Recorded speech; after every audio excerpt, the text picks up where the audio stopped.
As of right now, we have put corrosion inhibitors on these pieces to slow down corrosion of the metal that's embedded in them.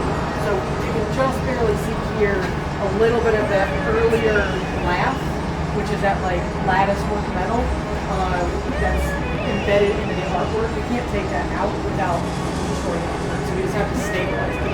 Right. So if you put that, there will be more protection for that. Drip edges will also add in under those capstones, so it'll have the water won't run off as much onto these, right. And it'll kind of drain better. And it's also sloped, so the water will be directed backwards, not towards this, because they were just flat and just flush before. So there will be a little bit of a shadow on them. So they're so obviously then they're also evaluating the lighting and how these are going to be lit. And they were here last week to test out some lighting.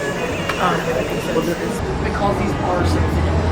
So they're only, without the carving, the main section is an inch thin. And then in the carvings, they vary between 2 to 3 inches. So you want to have that airflow so they can dry, evaporate. So our restoration and preservation process at this stage, we started off with cleaning each of the artworks, both the front and the backs, so we could really understand the conditions underneath. These were actually quite dirty. There was a biological growth in them and a lot of soiling over the years. So while things are outside and you would think they would get washed, because the surface is so textured, there's a lot of soiling that gets ingrained in here. So it was able, after cleaning, to really expose some of the finer details and some of the smaller cracks. Once that was completed, older repairs that were actually impeding preservation or had improper materials, a lot of Portland cement was used.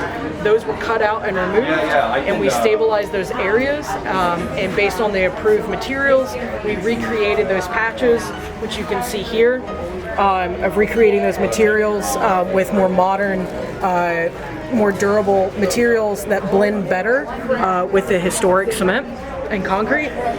And also we did a lot of small crack repairs, stabilizing of lifting areas, and then we did structural reinforcement to the back.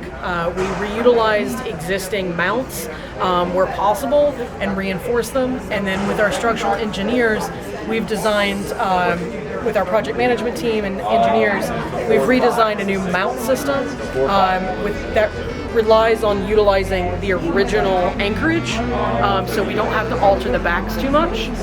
We wanted to have the least alterations possible to the artworks, but provide the stability it needs to sit properly for a long time in the wall.